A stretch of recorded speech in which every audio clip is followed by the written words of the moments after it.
सादर नमस्कार, सादर जय जिनेंद्र। क्षमा न्यूज चैनल, कहीं भी कभी भी सही और सकारात्मक समाचारों के लिए देखना और सुनना न भूलें। साथ में आपसे विनम्र निवेदन है कि यदि आपने इस चैनल को सब्सक्राइब नहीं किया है तो कृपया अवश्य कीजिए और शेयर और लाइक करना ना भूलें। चंदन से चमके वे चंदन से महके, दुनिया को बदला वे बिल्कुल ना बदले। कौन? इस सदी के महानतम दिगंबर आचार्य गुरुदेव श्री विद्यासागर जी महाराज। वे कंचन से चमके, उनकी काया कंचन सी चमकती थी, हमने अपनी आंखों से देखा। अगर बिहार करते थे पीछे से सूर्य पड़ रहा है उनके ऊपर तो ऐसा लगता था जैसे अंदर बॉडी में सोना भरा हो, स्वर्ण जैसा उनका शरीर था, चमकता था। आप लोगों को हंसी आएगी सुनकर, हम उनका पसीना पहुंचते थे, मान लो कभी गर्मियों में उस नैपकिन को सूंघते थे तो उसमें एक अलग ही स्मेल आती थी। आपके बाजू में किसी को पसीना आ रहा हो तो उठ के भाग जाओगे, इतनी बदबू आती है। क्यों? वो उनकी जो अंतरंग में रग रग में जो उनके अंदर सहृदयता सबके प्रति थी, करुणा थी, मैत्री भाव था, संतता थी, श्रमणत्व था, सरलता थी, सहजता थी, उसका ये परिणाम था, चारित्र का परिणाम था, उज्जवल चारित्र का। तो जो सरल व्यक्ति होते हैं, कंचन से चमके वे चंदन से महके, और चंदन से वो महकते थे, दुनिया को बदला वे बिल्कुल ना बदले। उन्होंने पूरी दुनिया को तो अपने अंडर में कर लिया, लेकिन दुनिया के हिसाब से खुद नहीं चले। कंचन से चमके वे चंदन से महके, दुनिया को बदला वे बिल्कुल ना बदले। कौन? गुरुदेव। बस यही हाल उस हरिया का था। सरलता के माध्यम से उसने उस जो उनका वायसराय था उसको अपने पक्ष में कर लिया और उसको बुंदेली सिखा दी। लेकिन 2 महीने बाद जब पत्नी आई तो दिमाग खराब, बोली अभी तो एक से ही पल्ला पड़ा था, पाला पड़ता था, अब तो 2-2 हो गए, बड़ी समस्या। कोई बात नहीं, हमने आपसे कहा है हम कुल देवता बनाना चाहते हैं। क्यों? आपके कुल देवता हैं सबके अपने अपने, तो हम आपसे प्रभावित हैं क्योंकि आप लोग सरल हैं, सज्जन हैं, शांत प्रकृति के हैं, धार्मिक हैं, अच्छे हैं। हम आपसे प्रभावित हो गए। हमने कहा इनके कुल देवता तो अपने भी कुल देवता। अब कुल कहलाता है माता का जो वंश होता है, मातृपक्ष जो होता है वो कहलाता है जाति, और जो पितृपक्ष होता है, पिता का वंश होता है, वो कहलाता है कुल। तो ये तो हो गया कुल। और देवता का मतलब, महाराज हमारा बेटा तो देवता है, अथवा दिगंबर साधुओं को धरती का देवता कहा जाता है। महाराज ये तो धरती के देवता हैं। आचार्य विद्यासागर जी महाराज धरती के देवता थे। मतलब जो सज्जन पुरुष हैं, संत पुरुष हैं, उनको देवता कहा जाता है। तो कुल देवता ये शाब्दिक अर्थ उस शब्द हो गया। अब हमने प्रतिज्ञा की है हम अपना कुल देवता बनाना चाहते हैं क्योंकि हम आपसे प्रभावित हैं, आप सबके अपने अपने कुल देवता हैं। तो हमने सोचा पहले अपन इनसे पूछें कि तुम्हारे जो कुल देवता हैं वो कैसे हैं, कैसे तुमने बनाए। भाई हमें बनाना है, किसी से विवाह करना हो तो पता लगाना पड़ता है किस खानदान की है, किस कुल की है, कैसी है, पढ़ी लिखी है, आनी कानी फूटी टाड़ी कैसी है, सब पता करना पड़ता ना। तो अपन ने भी सोचा, आचार्य समंत भद्र स्वामी हुए आज से 2000 वर्ष पहले, उन आचार्य समंत भद्र स्वामी ने एक आप्त मीमांसा नाम का ग्रंथ लिखा। मैं भूमिका बना रहा हूं, आपको आनंद आ जाएगा, बहुत गजब का विषय है आज का। हाँ, आचार्य समंत भद्र स्वामी आप्त मीमांसा ग्रंथ में लिखते हैं, उनने उस ग्रंथ को ही लिखा, उसका नाम ही लिखा आप्त मीमांसा। आप्त मतलब प्रभु देव भगवान, उनकी मीमांसा।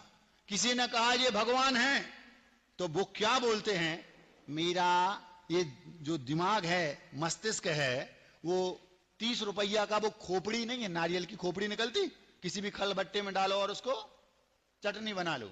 क्या बोले आचार्य समंत भद्र स्वामी 2000 वर्ष पहले बोले ये तुम्हारे भगवान।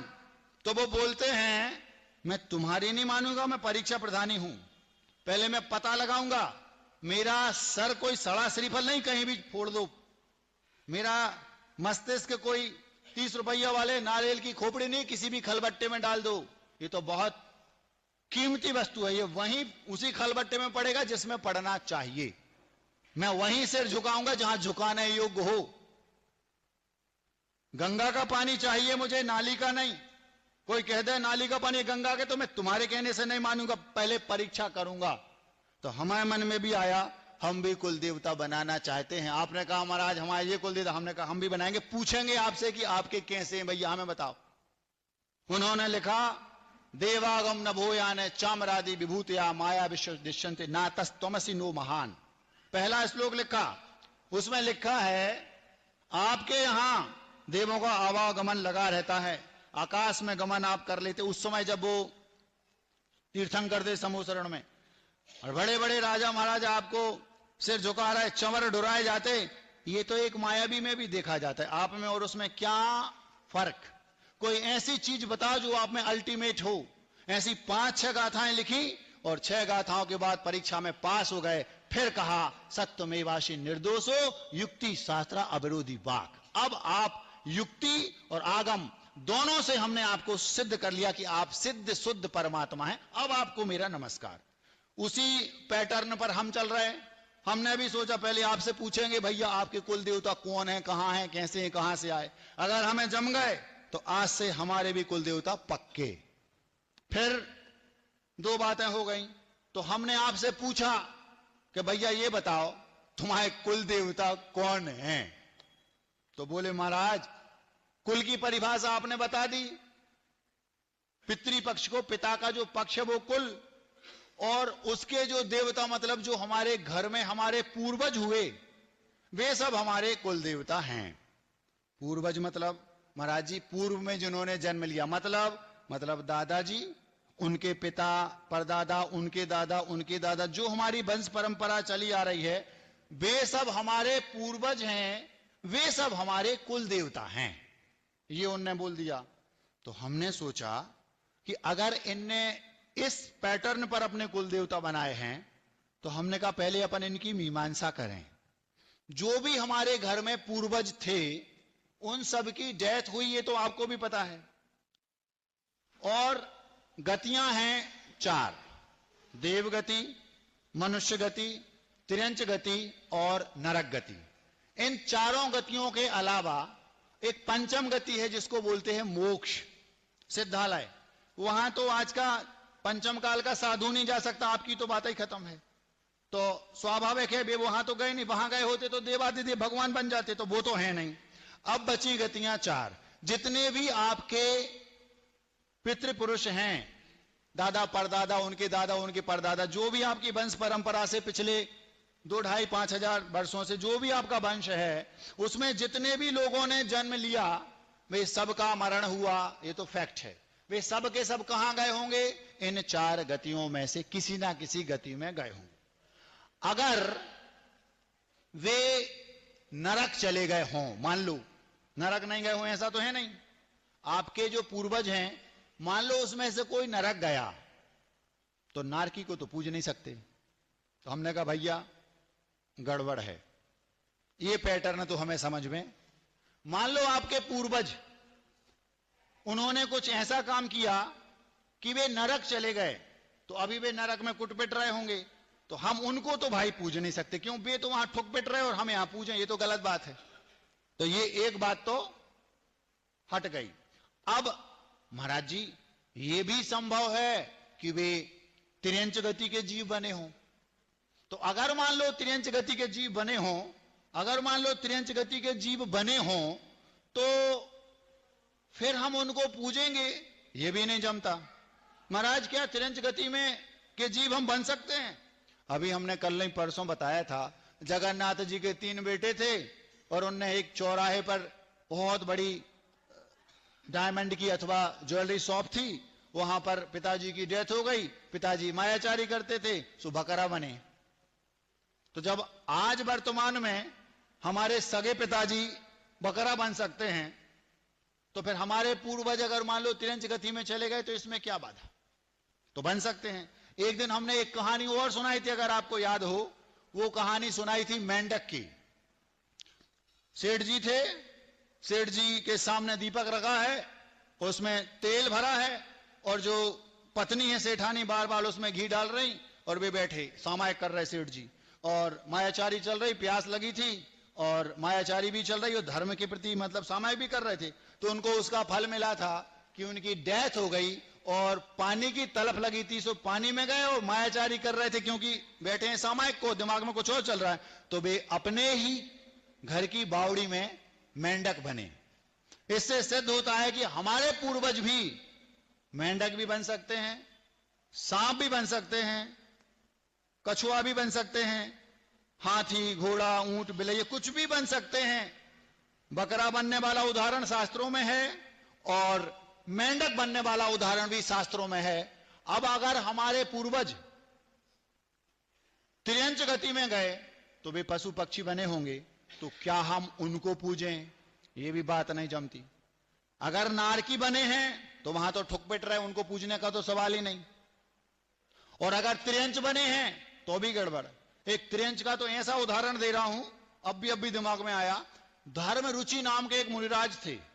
वे मुनिराज चातुर्मास कर रहे, और चातुर्मास कर रहे थे, वहां पर कोई दूसरे मुनिराज जो 4 महीने के लिए प्रतिमा योग लगाकर धारण किए थे, और उनका 4 महीने बाद विहार हो गया और एक धर्म रुचि नाम के दूसरे मुनिराज वहां पर बैठ गए। थोड़े से बगीचे के पास थोड़ा सा पहाड़ था, वहां थे गांव से थोड़े दूर, तो लोग रोज जाते उनके पास दर्शन करते। क्यों?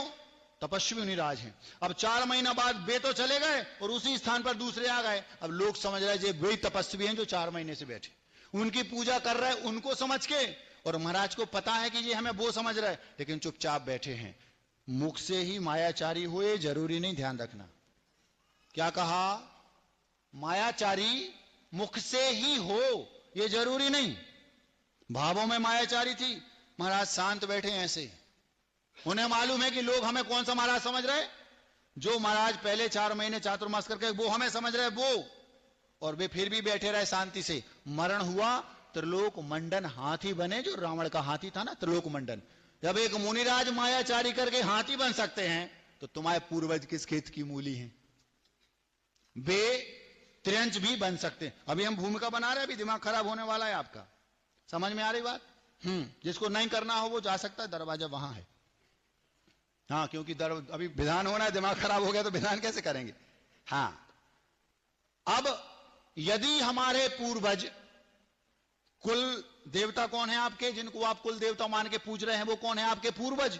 ये हमें बताया आप के लोगों ने। हमने पूछा भैया जी हैं कौन कुल देवता? महाराज जी हमारे पूर्वज हैं। तो हमने कहा अपन मीमांसा करते हैं, क्योंकि हम भी कुल देवता बनाना चाहते हैं, हम आपसे प्रभावित हैं। तो हमने सोचा कि कौन, तो बोले महाराज जी पूर्वज। कौन? कुल के। कुल कौन? पिता का जो वंश है। जिस घर में हमने जन्म लिया उस घर के जो पूर्वज थे वे कहां गए होंगे ये पता लगाना है। तो यदि वे नरक में गए, क्योंकि ग्रंथों में लिखा है 4 गतियों के अलावा 5वीं गति में वो जा नहीं सकते। अब यदि वे नरक गए तो हम देखो भाई उनको पूज नहीं सकते। आप भले पूजो, एक बात हो गई। यदि वे त्रियंच गति में गए तो अभी हम नहीं पूछ सकते, क्योंकि त्रियंच में भी मेंढक हैं, वे फूल पत्ती खा रहे हैं वहां, अथवा वे हाथी हैं, तो हाथी क्या खाता आपको पता है, अथवा घोड़ा है, ऊंट, बिल्ली, कुछ भी बन गए हो क्या पता, तो उनको भी हम पूज नहीं सकते। और उनको पूजेंगे भी तो होने वाला क्या है? 2 बातें तो हो गई। अब आई बात तीसरी, मनुष्य की। महाराज हो सकता है हमारे पूर्वज मनुष्य बन गए हों, और बन भी सकते हैं। महाराज मनुष्य बन सकते हैं? हाँ, हमने आपको एक दिन एक उदाहरण दिया था, आपको याद हो। उस उदाहरण में जगन्नाथ जी थे। अपने प्राय उदाहरणों में जगन्नाथ जी होते हैं। तो वे जगन्नाथ जी का बेटा था, जगन्नाथ का बेटा, और उन जगन्नाथ के बेटे का विवाह कर दिया। जगन्नाथ जी हैं, जगन्नाथ जी की अपनी पत्नी है, उनकी पत्नी का भी अपन नाम रख देते समझने के लिए, वो तो कल रखा ही था, भूरी।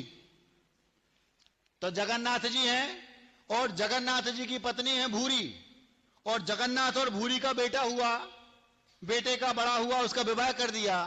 अब जैसे ही विवाह हुआ और साल भर के अंदर घर में पोते ने जन्म लिया, और विवाह के कुछ ही दिनों बाद दादाजी की डेथ हो गई, जगन्नाथ जी की। अब वे जगन्नाथ जी बहू के गर्भ में, उनसे राग था बहुत अपने पुत्र पुत्र वधू से, तो बहू के गर्भ में आ गए कौन? जगन्नाथ जी। अब थोड़ा सा बड़ा हुआ बेटा, कौन? जगन्नाथ। जगन्नाथ जो दादा थे उनकी डेथ हो गई, वो बहू के गर्भ में आ गए। अब वो थोड़ा सा बड़ा हुआ तो उसका पिता जो था, मतलब जगन्नाथ का बेटा, वो कहता है तू मेरा बेटा है। तो वो अपने पिताजी से कहता है ए तू मेरा बेटा है। आप लोगों ने गांव में कभी देखा हो, जाति स्मरण होता है। छोटे छोटे बच्चे बताते ये तो हमारी काकी हैं, ये तो हमारे बब्बा हैं, ये तो हमारे पापा हैं, हमने ऐसा जाति स्मरण होता, आप लोगों ने देखा सुना होगा। तो उस बच्चे को जाति स्मरण हुआ तो वो अपने पिता से बोलता है तू मेरा बेटा। वो पिता बोल रहा है तू मेरा बेटा, वो बेटा बोल रहा है तू मेरा बेटा। अब वो कहता है ये तेरी माँ है, ये मेरी माँ नहीं है, ये तो मेरी बहू है। अब ये भूरी, ये तुम्हारी दादी, दादी नहीं है, ये हमारी पत्नी है। अब उसको शर्म आ रही। बताओ, बेटा कह रहा है कि ये पत्नी, दादी को पत्नी बोल रहा है। क्यों नहीं बोलेगा? क्योंकि उसको तो पुराने स्मरण में तो जगन्नाथ हूं। इससे सिद्ध होता है कि एक मनुष्य भी मनुष्य। स्वाध्यायशील जो इस सभा में बैठे हों वे काय उत्सर्ग कर लें किस बात का? मुझे, वो कहते महाराज जी हम तो बस स्मरण करके विदेश क्षेत्र चले जाएं। कभी भी मनुष्य से मनुष्य सम्यक दृष्टि जीव नहीं बनता, ध्यान रखना। क्या कहा? सम्यक दृष्टि जीव कर्म भूमि से कर्म भूमि में मनुष्य नहीं बनता। अभी क्या है ये? कर्म भूमि। मनुष्य से अगर आप कर्म भूमि का मनुष्य बनेंगे, विदेश क्षेत्र क्या है? कर्म भूमि। अगर आप यहां से मरण करके विदेश क्षेत्र में उत्पन्न होने का भाव रखते हैं, मतलब आपको मिथ्यात्व के साथ ही मरण करना होगा।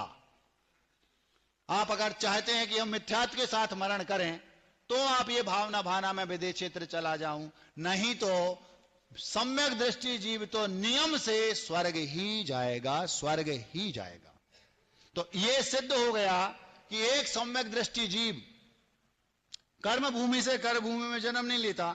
अपन को अभी यह सिद्ध करना है कि क्या मनुष्य से मनुष्य बन सकता है? हां, हमने उदाहरण दिया जगन्नाथ जी का बेटे का बेटा, मतलब नाती बन गए, दादाजी नाती बन गए। इससे यह सिद्ध होता है कि एक घर में, उसी घर में मनुष्य से मनुष्य बन गया। इसका मतलब पक्का है कि जगन्नाथ जी तो मिथ्या दृष्टि ही थे, क्योंकि कर्म भूमि से कर्म भूमि में जन्म सम्यक दृष्टि तो नहीं लेता। और यह भी सिद्ध हो गया कि हमारे पूर्वज मनुष्य बन सकते हैं। अब अगर वो आपके पूर्वज आपके घर में कोई सदस्य बन गए तो भी उनको पूजना ठीक नहीं, क्योंकि मनुष्य को क्या पूजना। बड़ा हंसी आती है, बड़ा आश्चर्य होता है, जो घर में हमारे दादाजी हैं, दादी हैं 70 साल की, 80 साल की, 90 साल की, उनके लिए तो माला फेर रहे कि निपट जाएं। निपटना समझते हो? हाँ। और जब वो निपट गए, अब उनको कुल देवता मान, क्यों? हमारे पूर्वज हैं महाराज, इनको तो पूजना है। तो बड़ी आफत है, जिंदा में तो पूज नहीं रहे और मरण करने के बाद उनको पूज रहे। और जब वो जिंदा में तुम्हारा कुछ नहीं कर पाए तो मरण करके वो तुम्हारी क्या हेल्प करेंगे? सोचो। हमें लकीर का फकीर नहीं बनना। अभी तो शुरुआत है, अभी आपको पूरी बात दिमाग में फिट करना है, फिर अपना निर्णय स्वयं लेना है। कहीं हम नारकियों को तो नहीं पूज रहे, कहीं हम त्रियंचों को तो नहीं पूज रहे, कहीं हम मनुष्यों को तो नहीं पूज रहे। महाराज जी, एक आध कोई ऐसा केस होगा, आपने सुन लिया होगा जगन्नाथ का, और फिर जगन्नाथ जी भी तो आपके काल्पनिक हैं। हो सकता है महाराज जी ऐसा ना होता हो, कोई आगम का उदाहरण हो तो दो कि खुद के घर का बेटा मनुष्य का मनुष्य बन गया। सुनो, मरण कंडिका नाम का एक ग्रंथ है। मरण कंडिका वो ग्रंथ है, भगवती आराधना लिखी आचार्य शिवार्य ने। उन्होंने प्राकृत भाषा में वो 2री शताब्दी में ग्रंथ लिखा, जिसमें संलेखना पूर्वक समाधि वर्ण कैसे किया जाता है इसकी पूरी विधिवत व्यवस्था है। उस प्राकृत के ग्रंथ को अमित गति आचार्य महाराज ने संस्कृत में कन्वर्ट किया, उसका नाम लिखा मरण कंडिका। 1898 नंबर की जो श्लोक कारिका है, उसका अर्थ मैं आपके सामने रख रहा हूं आगम के अनुसार कि मनुष्य से मनुष्य बनता कि नहीं। और इसमें जो नई नवेली माएं हैं, बहुएं हैं वे, और जो बच्चे हैं वे ध्यान से सुने। अगर मैं इसको शायद एक आध बार पहले ऊपर या नीचे रख सका हूं, मुझे याद नहीं, रख रहा हूं, आप ध्यान से सुनो, फिर हम आगे चलते हैं। क्योंकि आज हम अपना कुल देवता बना के रहेंगे। आपका तो है, हमें पता है, आपके घर घर के प्रत्येक परिवार का अपना पर्टिकुलर कुल देवता है, मैं आपसे प्रभावित हूं और मैं भी चाहता हूं कि मैं अपना स्वयं का एक कुल देवता बनाऊं और आज मैं बना के रहूंगा। हां, अब उस मरण कंडिका ग्रंथ में लिखा 1898 नंबर की कारिका में, उसका अर्थ ना बता के उसमें उदाहरण रूप में वो कारिका, हम सीधा उदाहरण आपके सामने रखते हैं। एक मां थी,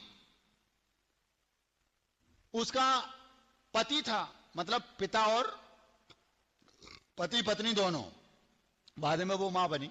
पति पत्नी दोनों थे, न्यू कपल था, अभी अभी मुश्किल से 1-2 वर्ष ही होंगे विवाह हुए, और दोनों के दोनों, हम जिस बात को आपके सामने रख रहे हैं, इस उदाहरण को सुन के आपका दिमाग खराब हो जाएगा।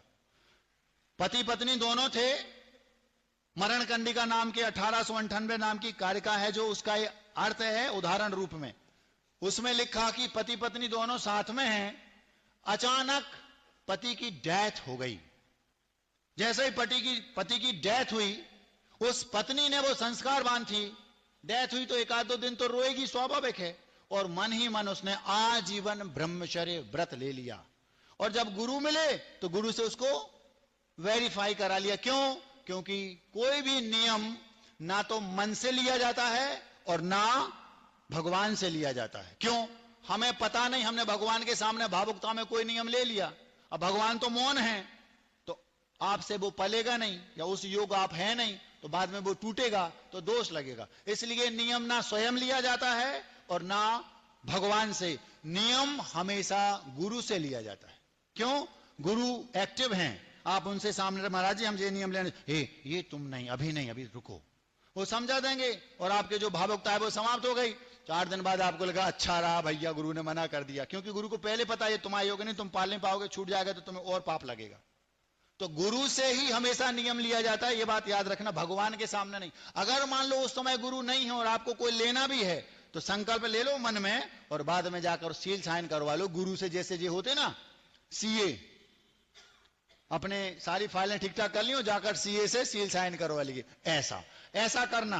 अब वो जो माता पिता थे, पति पत्नी न्यू कपल थे, अभी अभी विवाह हुआ था, 2-3 ही साल हुए होंगे, अचानक पति की डेथ हो गई। और डेथ हुई तो उस पत्नी ने तुरंत आजीवन ब्रह्मचर्य व्रत ले लिया।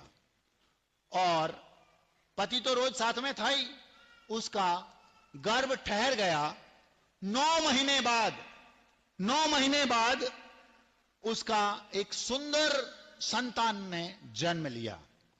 जब वो संतान जन्म के 45 दिन हो गए और 45 दिन बाद जब देव दर्शन के लिए, प्रथम देव दर्शन के लिए उस मां को लाया जाता है, तो वो मंदिर पहुंची। इत्तेफाक से मंदिर में मुनिराज विराजमान थे। वे मुनिराज ओंकार सागर, श्रमण सागर जैसे नहीं थे, वे मुनिराज अवधि ज्ञान के धारी थे। चतुर्थ काल की बात हो रही, पंचम काल में तो होता ही नहीं ऐसा। हाँ, नहीं तो हम कहते हैं हम अवधि ज्ञान है तो हमारे चक्कर लगाने लगो। अवधि ज्ञान के धारी थे। उसने नमोस्तु किया महाराज को और बोलती है, भगवान ये मेरा बेटा है, 45 दिन का हो गया, इसके 9 महीने पहले, जन्म के 9 महीने पहले इसके पिता की डेथ हो गई थी।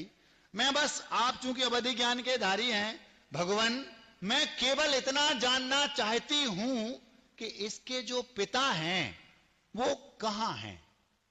मनुष्य बने, तिरंच बने, देव बने अथवा नारकी बने, आप बता दें कौन सी गति में हैं। वो बोले इसके जो पिता हैं वो मनुष्य गति में हैं। अच्छा, तो मनुष्य गति में विदेश में है कि भारत में? भारत में। भारत में कौन से प्रदेश में है? मध्य प्रदेश में है कि किसी दूसरे प्रदेश में? मध्य प्रदेश में ही है। मध्य प्रदेश में भी कहां, कौन से जिले में? इसी जिले में। इस जिले में कौन से नगर में? इसी सुसनेर नगर में। इसमें कहां? तो घटते घटते घटते घटते इसी गली में, इसी मोहल्ले में, इसी मंदिर में। यही आप लोग सुन रहे हैं, जो पुत्र है वही पिता है। महाराज ये आप कैसे कह रहे हैं? मरण कंडिका 1898 नंबर की कारिका जाके देख लेना, उसमें लिखा पिता ही पुत्र। मतलब महाराज जी ये कैसे संभव है? जो साइंस के स्टूडेंट हों वो सुन रहे हों, अगर साइंस के स्टूडेंट समझते होंगे, उसमें विज्ञान आज कहता है कि पति पत्नी का संयोग हुआ और संयोग होने के अंतर मुहूर्त से लेकर के 72 घंटे तक भी घर में किसी भी सदस्य की डेथ हो जाए तो वो उसमें आ सकता है। 72 घंटे ये साइंस मानता है, और जैन साइंस मानता है 1 सप्ताह। अगर मान लो पति पति का संयोग हुआ और संयोग होने के बाद 1 सप्ताह के बाद भी पिता की, पति की, स्वयं की, मां की मतलब उसकी मां की, वो स्वयं नहीं, वो तो वही मर जाएगी तो पेट गर्भ में कौन रहेगा, मां को छोड़कर कोई भी और जिसकी डेथ हो घर में, डॉगी की, गैया की, भैया की, मैया की, सैया की, कन्हैया की, किसी की भी डेथ हो, वो भी जाकर के उस मां के गर्भ में ले। साइंस कहता है 72 घंटे और जैन साइंस कहता है 1 सप्ताह, मतलब 7-8 दिन। अगर पति पत्नी के संयोग के बाद 8 दिन के अंदर कभी भी पति की डेथ हो जाए तो उसकी डेथ हो गई 1 दिन बाद, और वो मरकर स्वयं अपनी ही पत्नी के गर्भ में पुत्र हुआ। इतना खतरनाक उदाहरण सुनने के बाद भी आपको संसार में रस आ रहा है। अब मैं आपको इससे ज्यादा खतरनाक उदाहरण कहां से लाऊं बताओ। इसको सुनकर भी आपको संसार से वैराग्य नहीं होता। धन्य है आपकी दृढ़ता। सुन रहे हो, ये सत्य और आगम प्रणीत है और 2री शताब्दी का ग्रंथ है, आज से 2000 वर्ष पहले महावीर स्वामी के मुख से निकला और लिख दिया। इससे भी यह सिद्ध होता है कि मनुष्य से मनुष्य तो बनने में कोई बाधा है नहीं। घड़ी तेज चलने लगी, अभी तो अपन ने शुरुआत की, अपन वहीं चलते हैं। अब मैं कुल देवता बनाना चाहता हूं, ये मेरी प्रतिज्ञा है, क्योंकि आप सबके अपने अपने कुल देवता हैं। पूछा कि कुल देवता कौन, परीक्षा तो कर लूं, तो बोले महाराज जी हमारे कुल के जो देवता मतलब पूर्वज जो घर में हुए वो, परदादा, दादा, दादा। तो हमने सोचा पहले हम ये पता लगाते हैं कि वो गए कहां होंगे, तो 4 गतियों में से कहीं नरक गए होंगे, जा सकते हैं तो हम पूज नहीं सकते उनको।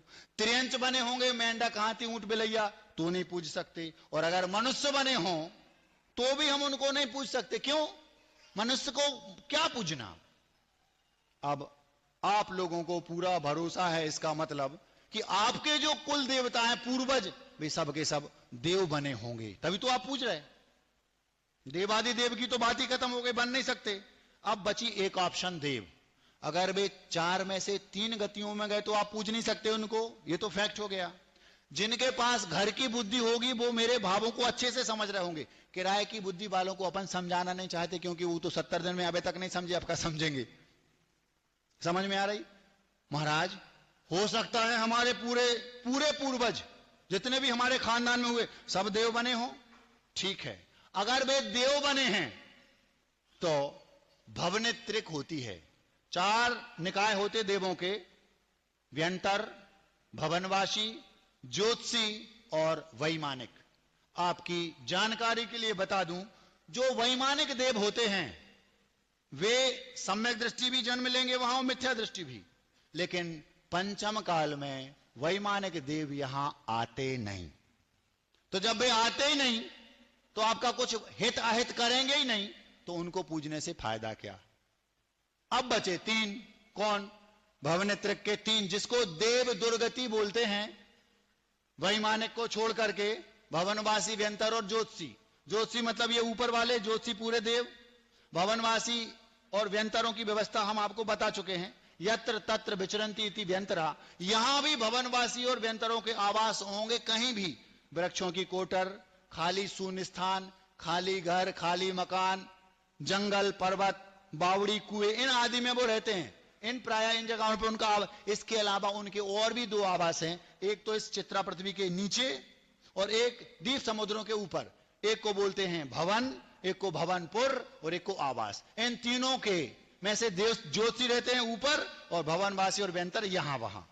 शॉर्ट में बता दूं, देव अगर आपके पूर्वज बने हैं तो वे 4 में वैमानिक तो आते नहीं, सो उनको तो पूज नहीं सकते, क्योंकि वे आएंगे ही नहीं, भला बुरा करेंगे नहीं, तो पूजना क्यों।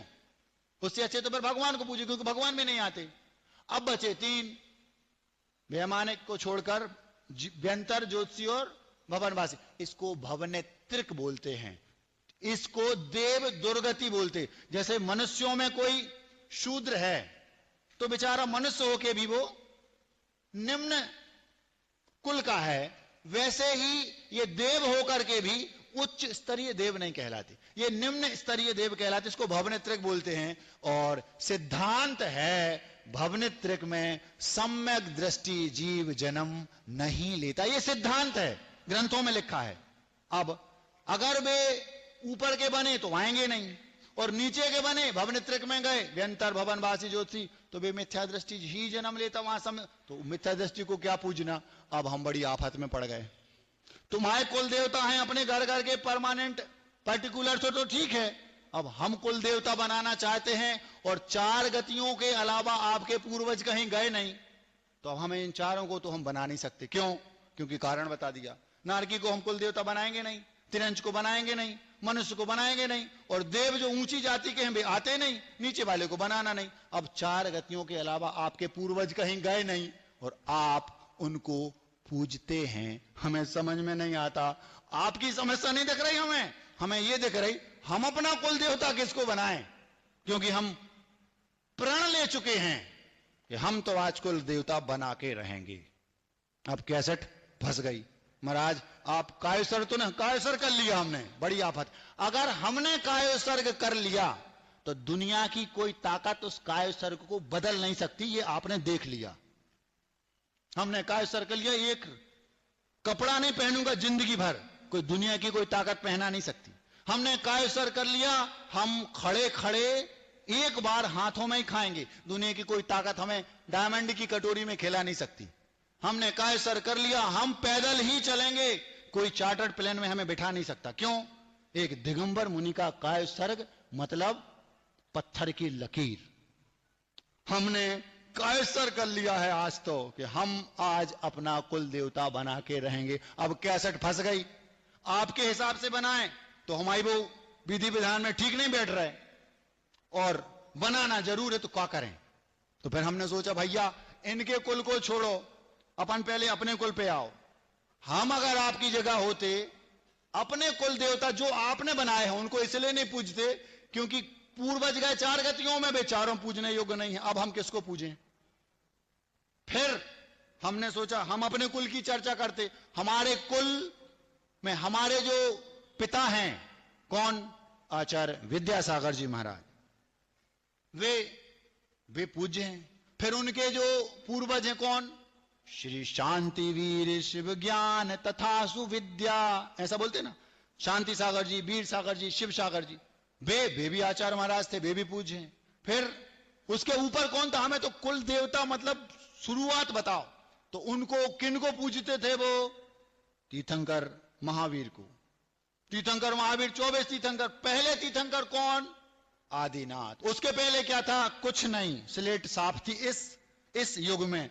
तो हमारे कुल देवता, हमारे कुल के देवता आदिनाथ सिद्ध हो रहा है। भगवान आदिनाथ स्वामी भी बैठे सामने मुस्कुरा रहे। तो फिर हमें बात जम गई, हमारे कुल के देवता जो हैं, हमारे जो पूर्वज हैं, हमारा कुल मतलब हमारा जो गुरुकुल था, इसके कुल के जो जहां से गंगा निकली वो कौन थे? भगवान आदिनाथ।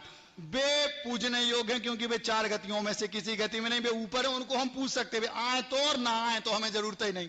तो भैया हमारा कायसर्ग सफल हो गया, हम तो कायसर्ग कर ले रहे। हमारे कुल देवता तो भगवान आदिनाथ। अब अंतर इतना है, हम आदिनाथ भगवान को पूजते हैं, प्रभु आदिनाथ, क्योंकि हम जिन कुल के उत्पन्न जाए हैं, जिन कुल में उत्पन्न लिया, जिन कुल के कुल देवता भगवान आदिनाथ।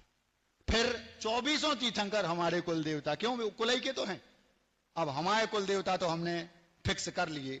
अब हमने ये पूछा, जैसा आप अपने कुल देवता को पूजते हो, किस कारण से पूजते हो, क्यों पूजते हो, वैसे हम पूजें। तो हम इनको पूजते तो हैं, लेकिन हमारे कुल देवता में और आपके कुल देवता में बहुत अंतर है। हमने इनको कुल देवता मान लिया, ये हमारी कुल परंपरा से पूज्य हैं, और ये पूज्य हैं इसलिए पूज रहे। आप जिस उद्देश्य से कुल देवता को पूजते हो, उस उद्देश्य से हमने ना कभी पूजा ना कभी पूजेंगे। क्यों? महाराज हमारा उद्देश्य क्या? पूछा उनसे, क्यों पूजते हो? महाराज जी हमारे पूर्वज हैं, अगर हम इनको नहीं पूजेंगे तो हमारा अहित होगा। हमने कहा धन्य तुम लोगों का दिमाग सड़ गया है, पागल हो गए हो। सोचो तो, अगर हम अपने कुल देवता को नहीं पूजें और जे हमसे रूठ जाए तो काय के कुल देवता तुम? समझ में आ रही? महाराज, हमारे घर में कोई भी अच्छा काम होता है, बेटे का विवाह हो गया तो हमें अपने कुल देवता को पूजने जाना पड़ता है। अगर बहू के संतान हो गई तो हमें अपने कुल देवता को पूजने जाना पड़ता है।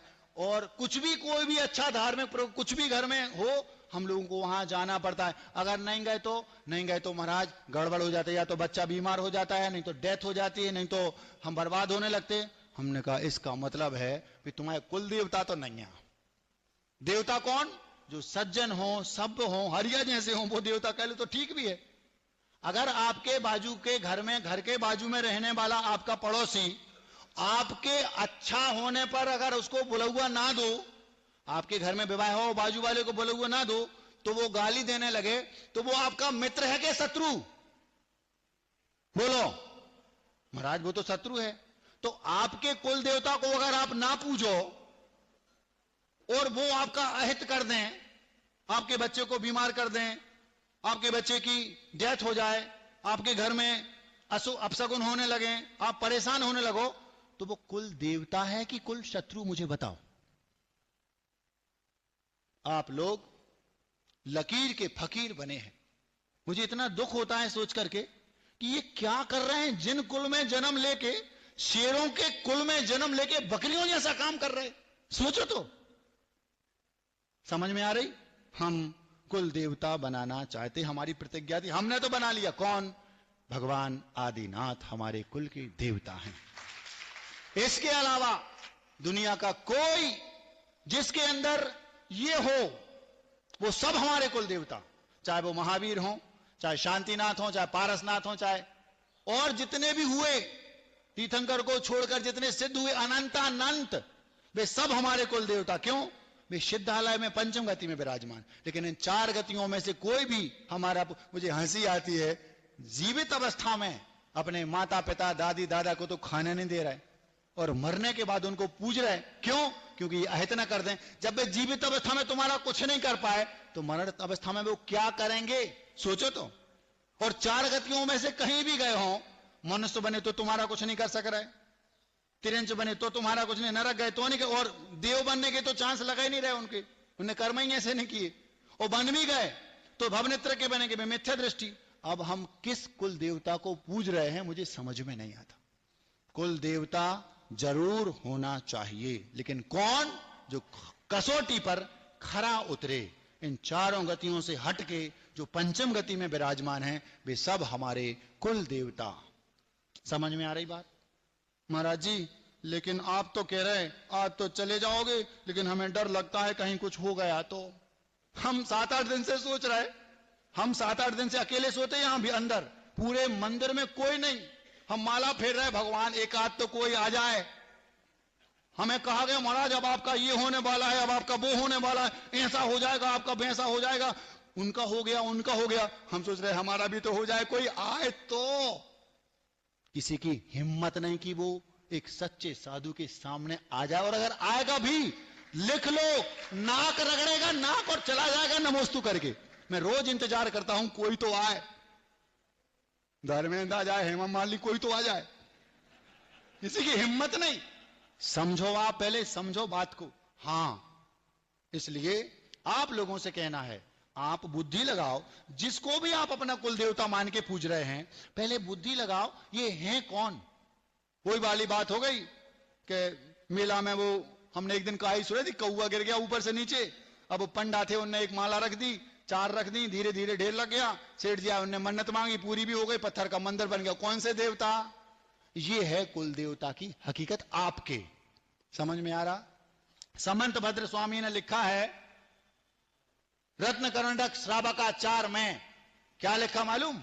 उसमें लिखा भयासा स्नेह लोवाच कुदेवागम कुलिंगी नाम प्रणामम विनियम चैव ना कुरु शुद्ध दृष्टया। एक सम्यक दृष्टि जीव भय से, आशा से, लोभ से भय आशा स्नेह से कभी भी मिथ्यात्व को नमस्कार नहीं करता। क्या कहा? भय से हमें डर लगता हमारे पूर्वज कहीं कुछ कर दें, भय से नमस्कार नहीं करेगा। आशा से कुछ दे दें, दुकान चलाने लगे ज्यादा, नहीं करेगा। स्नेह से हमारे दादा थे, हमें उनसे बहुत राग था, प्रीत थी, तो भी नहीं करेगा। भय आशा स्नेह लोभ, और लोभ से, ना भय से, ना स्नेह से, ना आशा से, ना लोभ से कभी भी एक सम्यक दृष्टि जीव कभी भी मिथ्यात्व को, कुदेवागम लिंगीलाम, कुदेव को, शास्त्र को, गुरु को नमस्कार नहीं कर सकता। क्यों? क्योंकि उसको मालूम है जब हमारे कुल देवता इतने पावरफुल हैं, दुनिया का चक्रवर्ती हो चाहे वो सम्राट हो, कोई स्वधर्मेंद्र जिनके चरणों का दास है, उसको छोड़ करके हम कुल देवता को पूज रहे। धन्य है तुम्हारा कुल और धन्य तुम्हारे देवता। हमारे कुल देवता तो वे बैठे आदिनाथ भगवान। समय ज्यादा हो गया, आज के लिए इतना पर्याप्त है। अब मिठाई। शीर्षक है वक्त नहीं लगता है। क्या शीर्षक है? वक्त नहीं लगता है। दुनिया में कोई नहीं जो कभी गिरा ना हो, आज भले शिखर पुंज पहले सिर फिरा ना हो। जितने भी लोग आज दुनिया में हैं, जो भले आज भगवान बन गए, लेकिन वे सब नीचे यहीं थे, सब सिर फिरे थे। दुनिया में कोई नहीं जो कभी गिरा ना हो, आज भले शिखर पुंज पहले सिर फिरा ना हो। जब जागे भोर तभी, जब जागे भोर तभी, बस यही सजगता है। सजगता मतलब अलर्टनेस। भोर माने सवेरा, जब जागे तभी सवेरा। जब समझ में आया उसी दिन से सुधर जाओ। आज से, अभी से इस सभा में जितने लोग बैठे हैं, सबको कायसर कर लेना चाहिए। प्राण चले जाएं, प्रण नहीं जाएगा। मैं कभी भी अपने कुल देवता के अलावा किसी को नमस्कार नहीं करूंगी। जो कुल के देवता हैं वो आप लिख लो। किसी की इतनी सी सुई के नोक बराबर भी ताकत नहीं कि आपका कुछ बाल बांका कर दे। महाराज फिर भी हो तो जाता है, आपकी धारणा बनी ना, इसलिए होता। आपको लगता है इससे हो गया। अब हमने मान लो कल उपास करना पड़ा और थोड़ी सर्दी, देखो महाराज इससे आपको सर्दी हो गई। ये तो आप दिमाग लगा लोगे। यही चल रहा है दुनिया में। ये जितने भी तथाकथित हैं उनकी दुकान इसी से चल रही। बहुत जल्दी तेरा आहत होने वाला है। अब बहुत जल्दी कब? साल भर, 2 महीना, 6 महीने, कभी भी हुआ। जैसे ही हुआ महाराज ने कहा था, महाराज अंतर्यामी है, महाराज आप ही भगवान हो, बहुत जल्दी तेरा अनिष्ट होने वाला, इष्ट होने वाला है। अब साल 6 महीना में या तो अहित होगा, या बुरा होगा, या अच्छा होगा। अच्छा हुआ तो महाराज भगवान है, और बुरा हुआ तो, क्योंकि उन्होंने पहले बोल दिया था बहुत जल्दी। बहुत जल्दी कब? डेट बताओ ना, कौन दिन? कुछ नहीं। ये सब उल्लू बनाने के फंडे, फंडिंग के फंडे हैं ये, फंडिंग के फंडे, समझ रहे? इसलिए अपनी बुद्धि चलाओ, दिमाग लगाओ, और सच्चे देव शास्त्र गुरु के अलावा, हां आप समझ गए, हमारा कुल देवता खतरनाक है बहुत।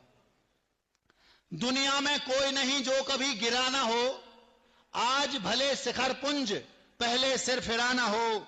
जब जागे भोर तभी, बस यही सजगता है। जब जागे भोर तभी, बस यही सजगता है। और गिरकर उठ जाने में वक्त नहीं लगता है। महाराज हम तो अपने आप को कमजोर समझते हैं। खुद को दूसरों से हीन मानना गुनाह है। खुद को दूसरों से हीन मानना गुनाह है। आत्मबल जगा ले तुझमें शक्ति बेपनाह है। खुद को दूसरों से हीन मानना गुनाह है। आत्मबल जगा ले तुझमें शक्ति बेपनाह है। बुलंद हौसलों से कोई कुछ भी कर सकता है, और अच्छे दिन आने में वक्त नहीं लगता है। महाराज आज हमारा समय ठीक नहीं चल रहा। आज वक्त ठीक नहीं, कल का करते इंतजार। आज वक्त ठीक नहीं, कल का करते इंतजार। कल कभी भी आता नहीं, आज से ही हो सुधार। आज वक्त ठीक नहीं, कल का करते इंतजार। कल कभी भी आता नहीं, आज से ही हो सुधार। वक्त बीत जाने पर लौट नहीं सकता है, और फिर सब कुछ लौट जाने में वक्त नहीं लगता है। महाराज जी हम नहीं कर पाएंगे। अपने शब्द कोश से नहीं को अब निकाल दो। अपने शब्द कोश से नहीं को अब निकाल दो। कठिन जगत में कुछ नहीं, उठो करो मिसाल दो। दहाड़ो मैं करने से काम नहीं चलता है, और सफलता हाथ लगने में वक्त नहीं लगता है। कब से करें महाराज शुरुआत? आज से, अभी से जोरदार शुरुआत हो। उत्साह हो, उमंग हो, नया प्रभात हो। पुरुषार्थी तो रेत पर भी नाव चला सकता है और ऊंचाइयों को छूने में वक्त नहीं लगता है। अहिंसा परमो धर्मः। क्षमा न्यूज चैनल देखने के लिए आपको बहुत बहुत धन्यवाद। सादर प्रणाम। सादर जय जिनेंद्र।